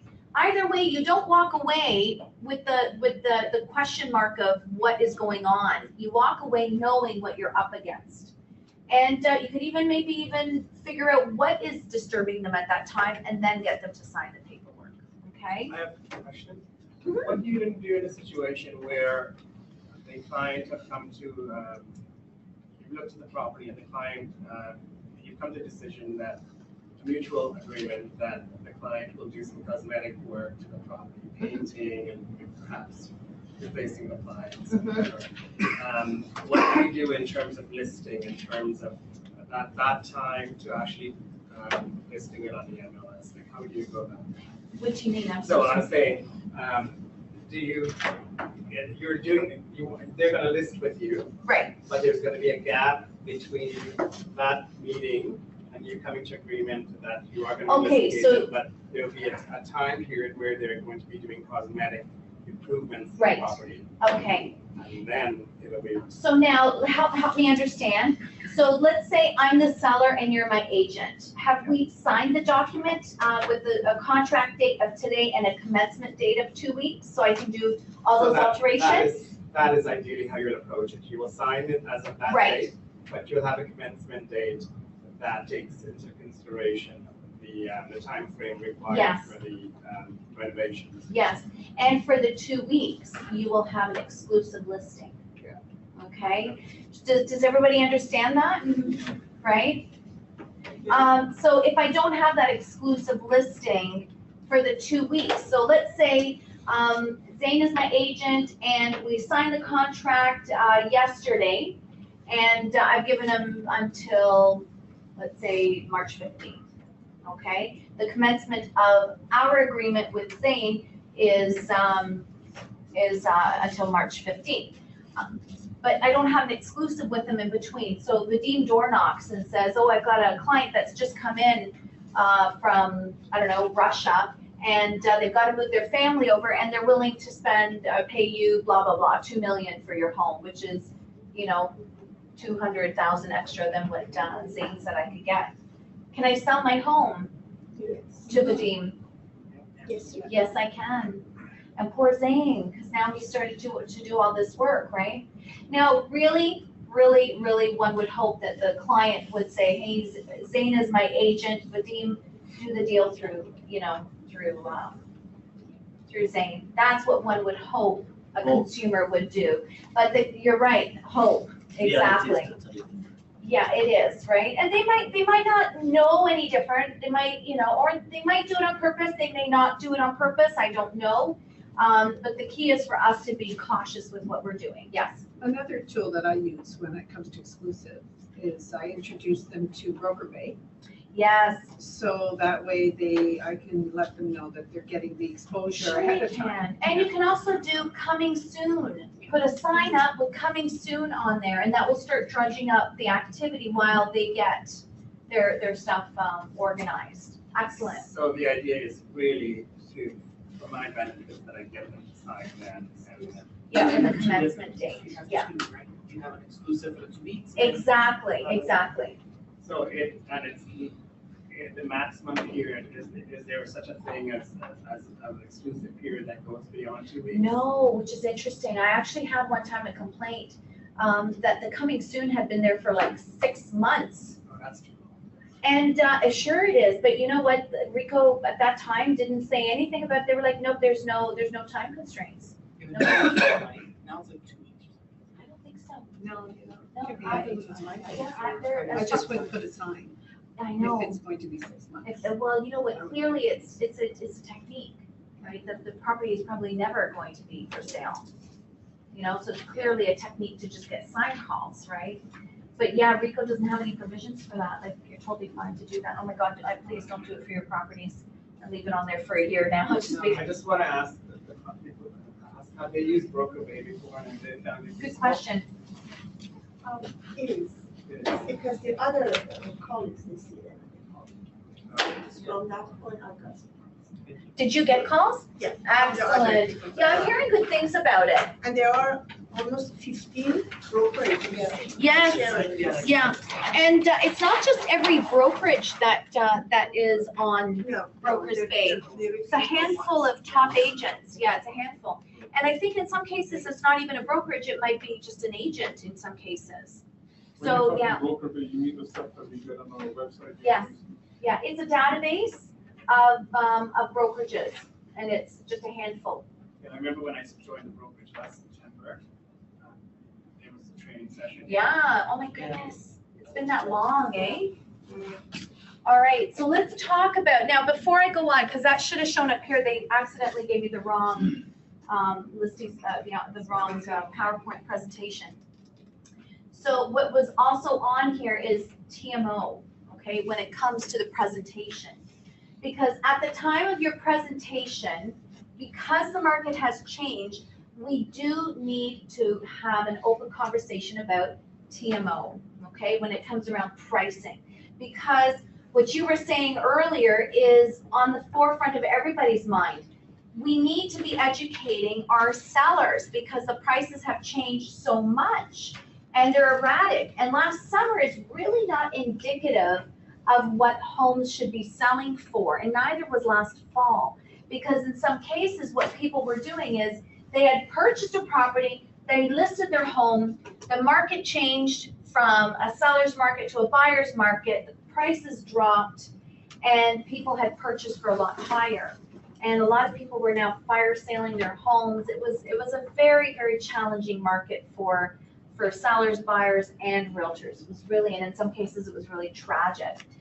So what we should be doing today is keeping our clients informed. So at the time of a listing presentation, you're going to let them know that because the market has changed and prices are staggered, we're going to be in touch once a week, okay? And we're going to be doing a TMO. A TMO stands for Total Market Overview. At the time of your listing presentation, you're actually going to set a teleconference with your client. So it'll be every Monday at 7 o'clock. Now, when I did it, when the market had changed and I was doing this frequently, I actually had designated my Monday nights to do TMOs. So I would just schedule my listings on a Monday evening, okay? And one of them I remember when I first started doing this concept was a gentleman by the name of Carlo. And he had, I had listed his home out in Aurora. It was a semi. At the time it was from the builder. And so Aurora, the area would have been Bayview and Borealis, so around Bayview and Wellington. It's still a relatively new subdivision, but the prices have changed considerably. But this was one of those situations where I had to do TMO because the market had kind of been erratic on us. He wanted to sell for $350. Now let me tell you what he wanted to sell for $350. It was a semi-detached home that backed onto a pond, which was one of those man-made with the nice culvert. So it was a beautiful home for mosquitoes and all kinds of, I really wanted to put that on the, you know, on the feature sheet. Beautiful, nicely maintained mosquito home in your backyard. But that just didn't seem to work out. But his home was also 1,100 square feet, one 4-piece bathroom. I never had heard of that, not even back then. One 4-piece. What the heck? Everybody at least had a 2-piece, right? Very small home. Basement was not finished. And he wanted to sell it at the time for $350. Now today, of course, a home like that's going to go for a lot more. In actuality, what was happening in that market is the property was selling for about $275. So I was chatting with Carlo because he was my fitness trainer at the time. And I said, well, you know what? Let's see if we can get you $350. The market is doing some interesting things, but we'll decide that together when we meet. Okay, so when I met with him, I showed him the comparables. And I said to him, Carlo, see this property here? See this property here? See this property? Okay, this property is very similar to yours. This property is better than yours. We're going to see this in action tomorrow.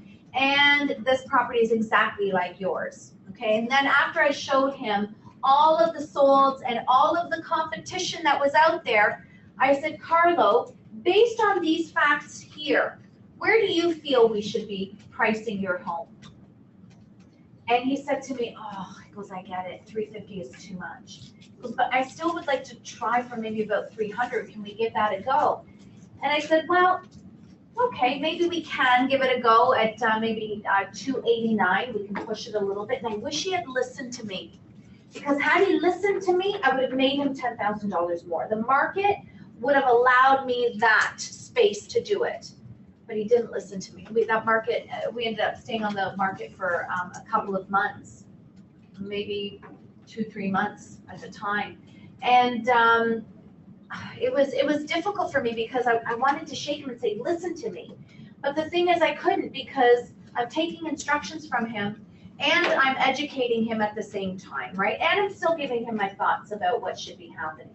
So what I did with Marco was a total market overview. So a TMO, we would meet every Monday at 7 o'clock. I set the table and I said to him, you must be at a computer at that time so you and I can have a proper educated conversation. I will send you an email on your current active competition and we'll see also what has sold. So now what we're looking at here when it comes to a TMO is it's in essence a CMA of your current listings, the active listings, right? I'm not looking at the solds. I'm only looking at what's happening with my competition, okay? So I'm going to use Carlo's property as an example, okay? So here we have this home, 3-bedroom, and it was 1,100 square feet, okay? And this was a semi on top of it. All right. There were other properties that were for sale, and I'm going to go through that in a second. So stats were showing, so solds were showing 275 at the time for a proper list and sale price. He wanted 350. Okay? He realized after we reviewed the facts, because your CMA, ladies and gentlemen, are the facts. Don't forget that. And when you're presenting, you don't come from a place of insecurity that they might not like the message. Too bad. It's no different than a doctor. You know what? If I have to take antibiotics, which I hate, the doctor's still going to deliver that message. Doesn't matter what I think. I can get all upset at the doctor for doing that, but at the same time, I'll respect because he did what was right for me. Right? Okay. So he said to me, I get it. After looking at the facts, I get that 350 is too much, but I really want to give it a go. Can we still try for 300? I gave him the idea of 289. He refused that. And I said, okay, listen, we'll give 299 a go because right now the market, there's nothing out there right now. But the minute that something starts being out there is the minute that we have to address this. Okay? I said, because you know what, Carlo? You don't determine the price and I don't determine the price. The market. And who's the market? The buyers. And what the buyers will perceive as valuable out there. Okay? The buyers are setting that tone. So we agree on 300. We actually listed at 299. Okay? That's what we actually listed at.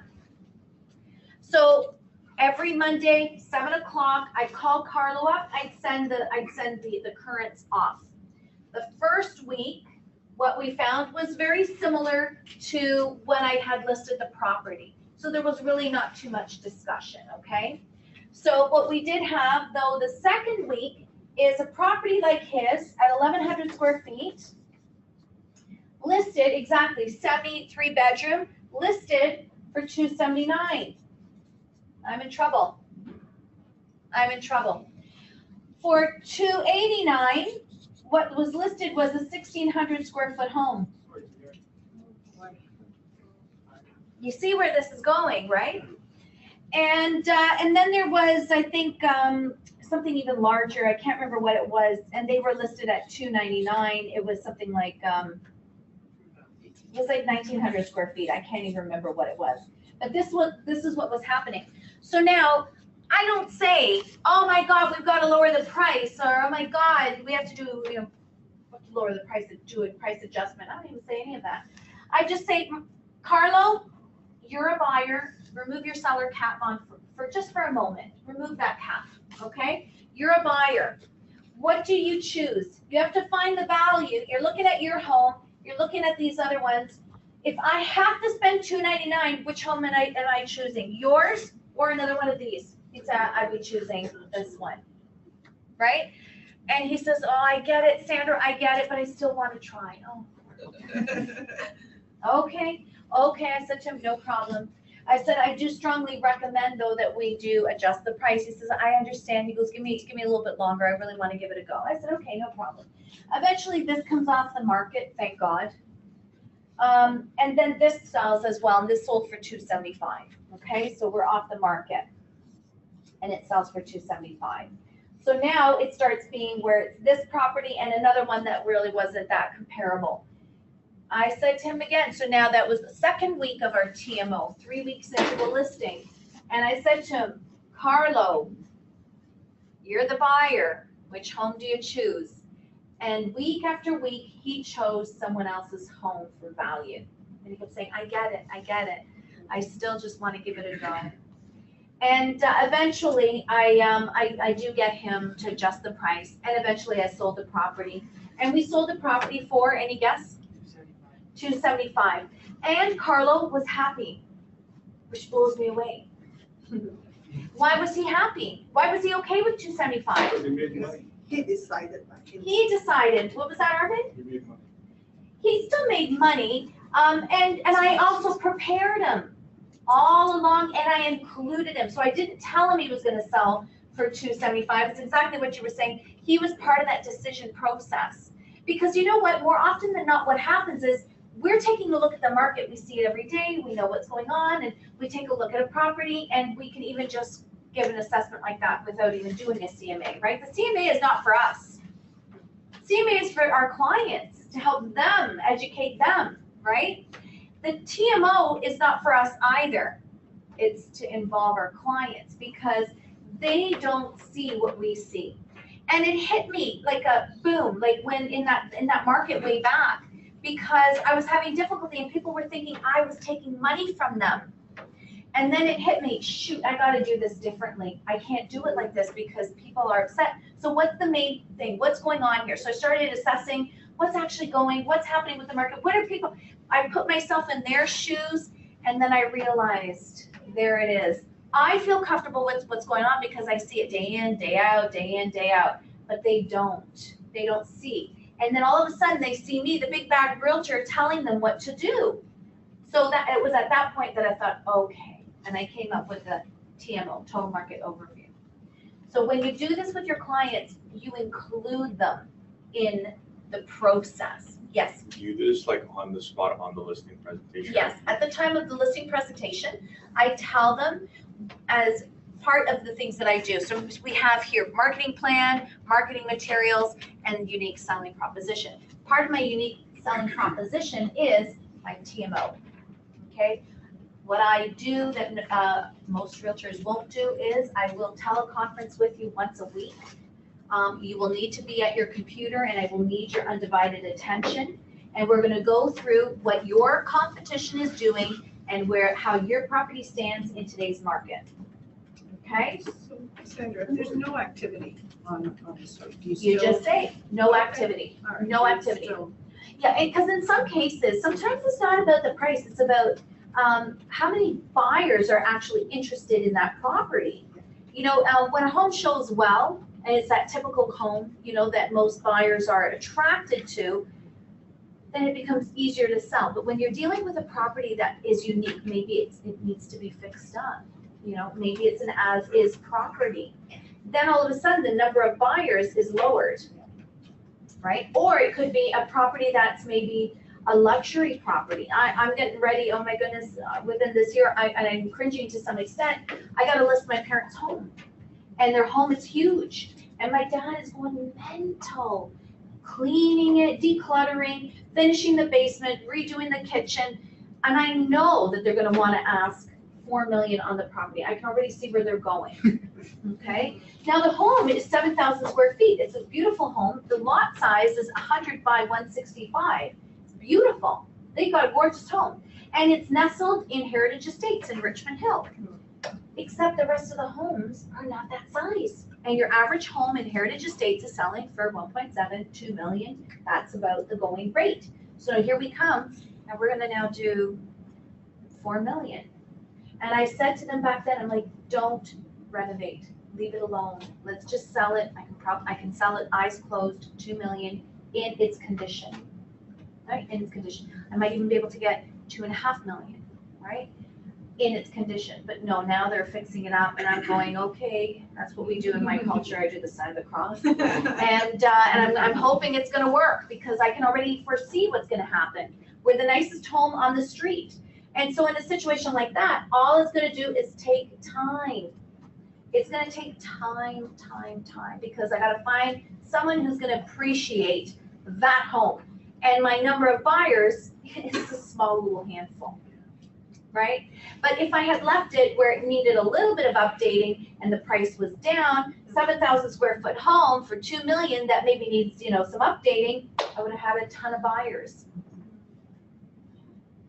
But what the heck do I know? I've only been in the industry over 20 years. Even I just booked to show one of those houses to one of my buyers. Right. That really was a gem. but still there's not that much buyers. And that's it, and sometimes it's just a waiting game. No more, no less, sometimes it's just a waiting game. Having said that though, when you talk to your clients once a week, and even though there's no change, so you see your market, your home is still fine, it's just a bit of time, we have to get the right buyer, at least they're aware.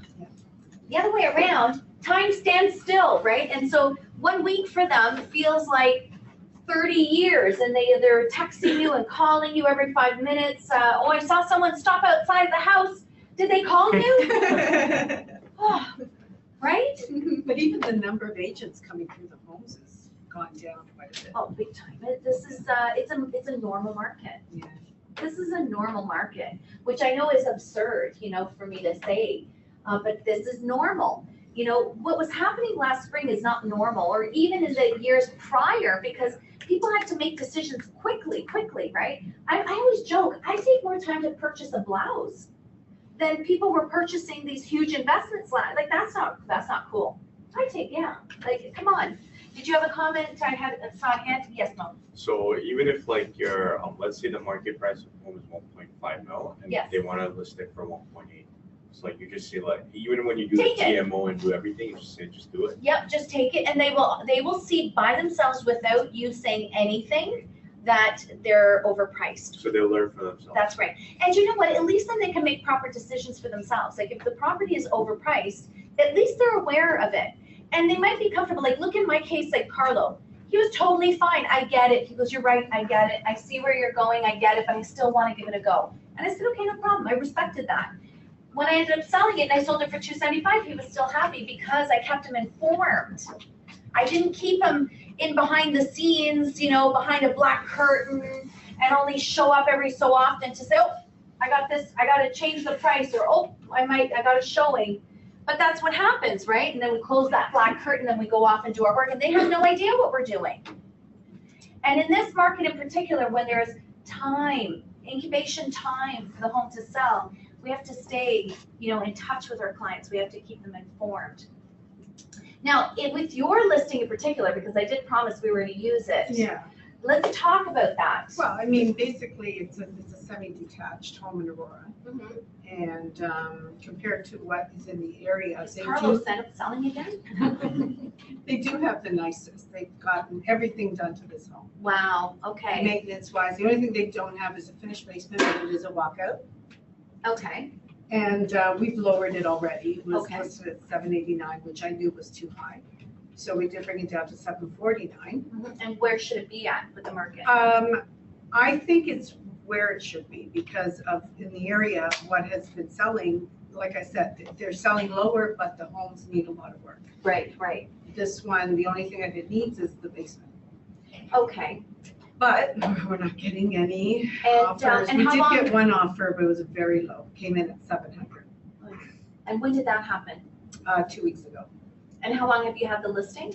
We listed it in January 22nd, and then I relisted it again to bring the numbers down to 0, the days on market, Yeah. 2 weeks ago. And now we're looking at so the 2 weeks has ended with the 749. So it's we're gonna almost- go. The key here in this situation, so now what I would commence Yeah. is the TMO with Yeah, them. which I've been doing. And really, technically, your listing only started 2 weeks ago. Exactly. But they need to sell by April. Yeah, and you'll sell it. Yeah. You will. April's still, quite some time away. Yeah. And on your listing, make sure closing date April, so people will know, as opposed to 60 to 90 days. Okay. Put April. I find that makes a difference for people.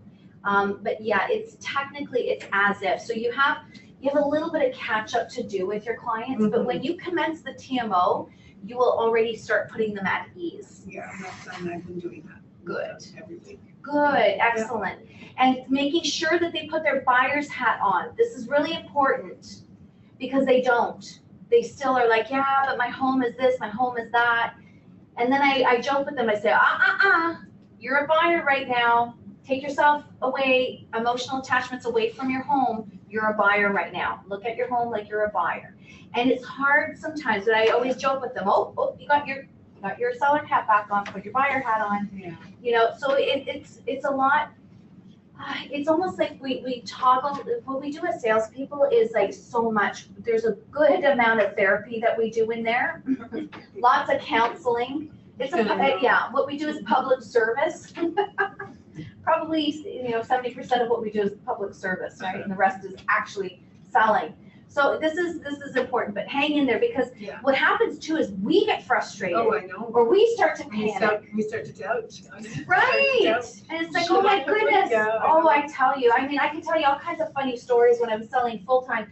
I remember I used to share an office with a lady and she was Buddhist. Listen, I'm one of these people that I love all kinds of religions, right? And I learn all of them. I'm very open and I enjoy. And she looked at me, she says, oh, you need to chant. And I was like, what? You need to chant? I was so desperate, I learned to chant. And, okay, but here's the creepy thing, it worked. But anyway, what was your chant? I can't even remember. I can't even remember what it was, but it was no, it was some other words that she had taught me to do, and she says, picture yourself going out into the universe and the home being sold and blah blah blah. I've done that too. Honest to goodness, and it worked. The silly thing worked. And here's the other thing too. Oh my God, there was I'm not condoning, guys. I'm just having an immature giggle. But sometimes there's no rhyme or reason to what we do. And I recall one of my agents in Sutton, and her client. Oh my goodness, it was a desperate situation. And my agent is so kind and caring, and she was so concerned, and you could see she was taking it with her. It was lit because she was like, oh my goodness, these people are getting in trouble. So we tried all kinds of strategy. We tried to fire sale it. We tried all kinds of strategy. So one time I looked at her and I said, I'm all out of strategy. I said, but I understand that if you take the statue of St. Joseph and bury it upside down, it works. And so I said, I don't know what else to say to you. Let's give it a go. Let's give it a go. And so she did. She ordered it online. Apparently Amazon has like a whole kit with the prayer and everything. And I was like, okay. So in this whole process, what happens? So she gets it. She picks it up from the post office. It comes. She accidentally drops it and his head breaks off. So we were like, oh, no. So glue the head back on. Take the guy, bury him upside down. The home sold. Okay, I don't know. Coincidence or not coincidence, I don't know. So after a while, okay, silence because the home sold. I'm like, okay, good job, you did it. Okay, everybody's happy now. Okay, so not that time lapsed, but maybe about a week or so, I hadn't heard from her. And all of a sudden I get a text from her and it's St. Joseph severed the head. She just showed me the photo of, because then apparently you have to remove him from the property.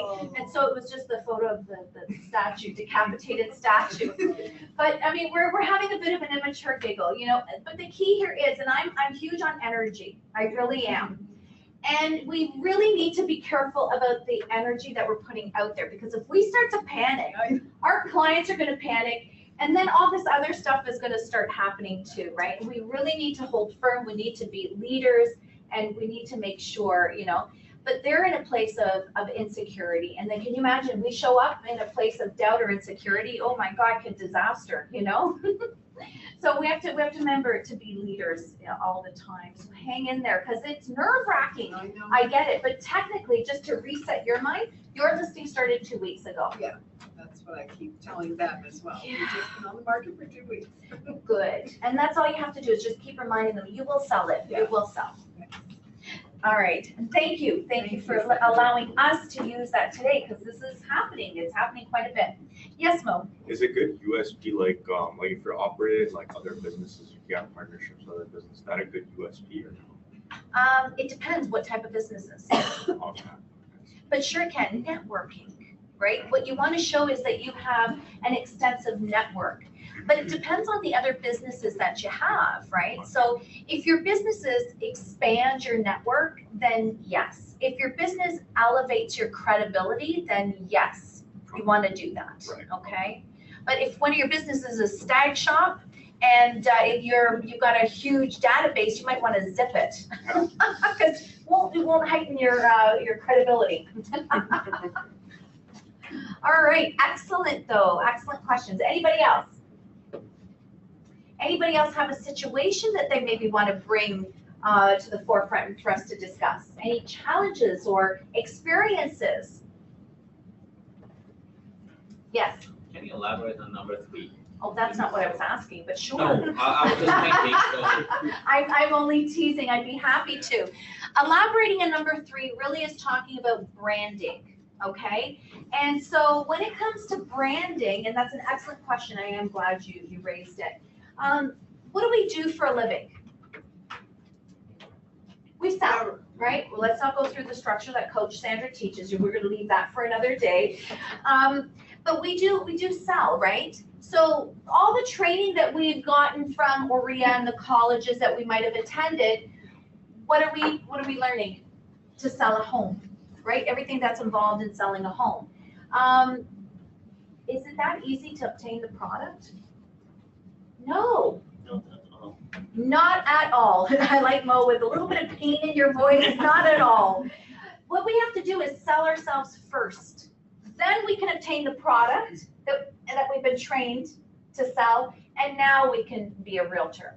But the gap, and that's why I'm around, is that gap is we gotta sell ourselves first, okay? That's branding. So what is branding? Showing who you are.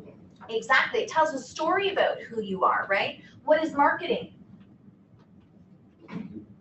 What's that?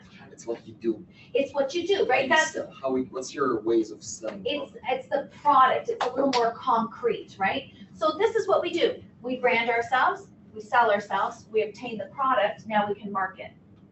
Okay? And that's where it's a little bit of a difference. So when we're at the table, we have to show what is our story, right? You got to tell a story about yourself. And we can do that in different ways. We can do it with a photograph. Vadim, can I show your photo? Okay. I'm just going to grab my cell phone here. And I'm going to illustrate just very quickly. Wants me to do an update, like really right now, later. Don't ask me to.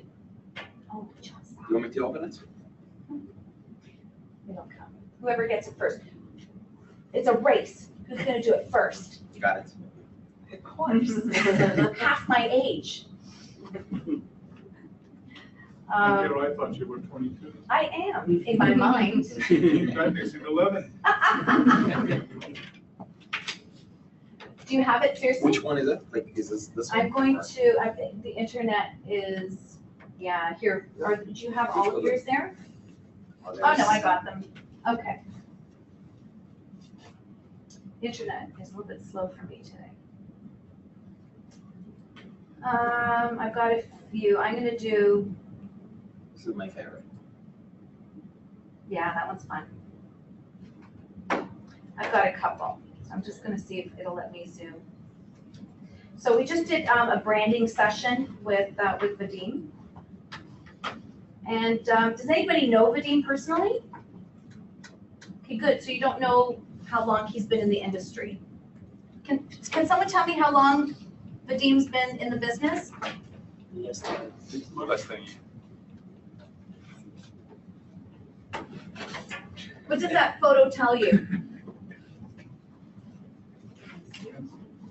I'm gonna walk through so everybody can see.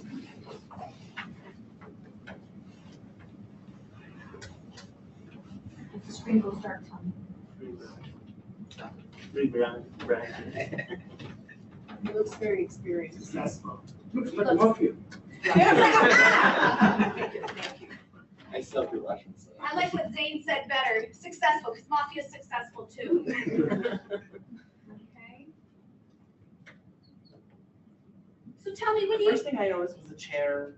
Yeah. You know, smaller than I thought it was. I've seen the fireplace. Yeah, but it, From there, it looked like a big chair. right, he looks like a boss. Yeah. Looks like a boss. What else does he look like? Does he look like he'll get the job done? Confident. Relaxed. What else? Thrilled.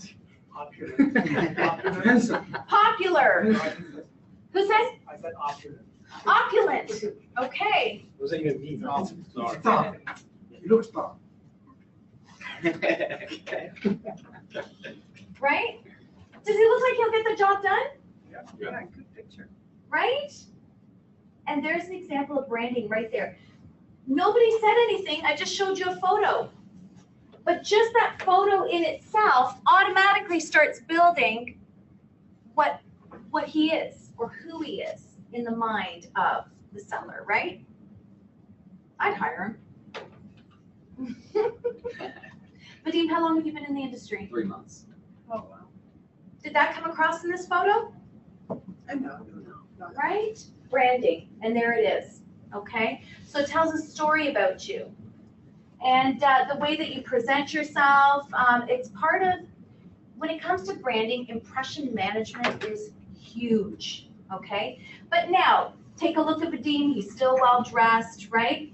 So here he is, he's in a suit, we've got this power shot going. If Vadim now showed up, smelling, hair all dirty, and in sweatpants, then I'd have a problem.